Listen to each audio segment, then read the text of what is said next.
To know God is to know Him in justice and peace, preaches Quran. According to the Jewish scriptures, we see God only in His acts of justice.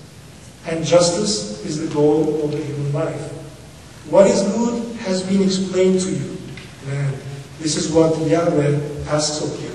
Only this, to act justly, or to do justice, to love tenderly, and to walk humbly with your God. This is the message of Jewish tradition, of course. Without justice and without walking humble, we're not going to be able to be good people. Today, we all want to be arrogant. And we do this not just knowing it. We're just doing these things without thinking about it. We want to have better houses, better cars. We want to be more, we want to have more money, richer and richer. And if we consider these things only ourselves, it's not going to help us, because one day we will die and face God.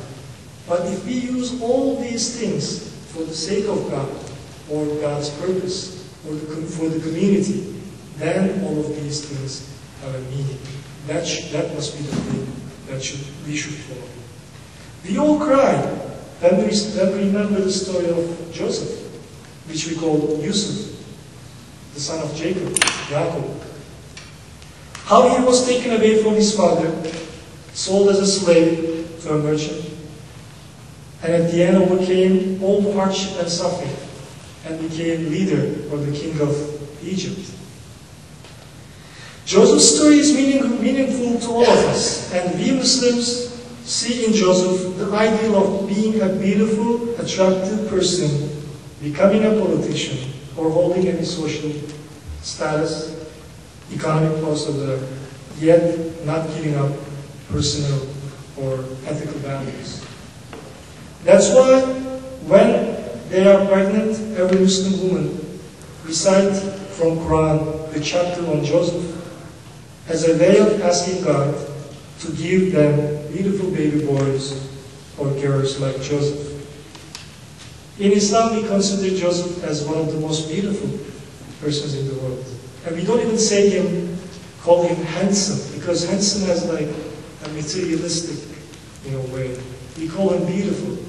So beautiful even as a role model for boys or girls. Beautiful, powerful, and also ethical. That's why actually me and my wife named our first child after Joseph.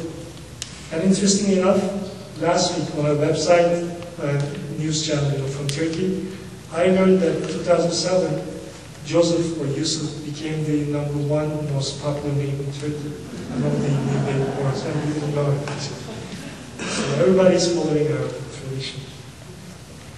So that's why, as I said, Muslim women recite the chapter on Joseph to have baby boys or baby girls like Joseph.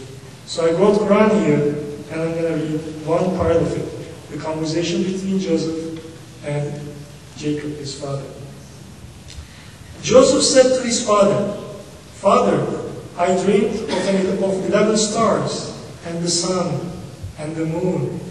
I saw them prostrate themselves before me."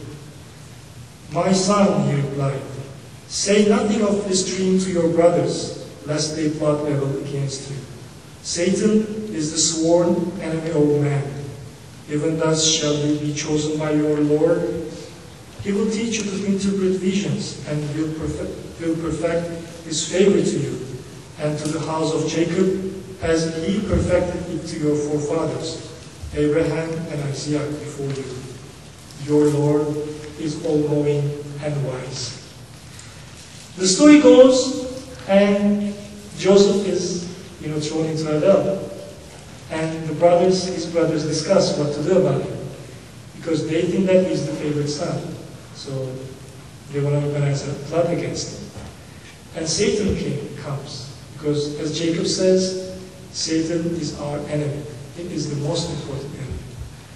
So while the brothers discuss what to do about him, one of them says, "Let's kill him." But Satan says, even Satan says, why do you kill him? Just throw him away in the well. That should be enough. But his fellow brothers, want him to be killed. Sometimes we become so worse that we try to do things even the Satan does not imagine. That's what human beings are. We have potentials to be the best of the best, while we also have the potential to be worst of the worst, even worse than Satan. We have a common ancestor, as I said. We are all children of Abraham. He's our father. That's why Muslims every day praise Abraham and ask God to praise Muhammad as he praised Abraham before. Abraham was a man of quests. His one and only search was for God. One day, when he saw the sun, as I mentioned, he thought it was the God. Eventually, the story went, and he said, "Oh God, I don't know where you are, what you do, but show me the right path." As Abraham found out, the heavens only declare the glory of God and proclaim His righteousness. All that is needed are prophetic eyes and ears. May God grant us our shares of these prophetic eyes and ears. Thank you. God bless. Shalom.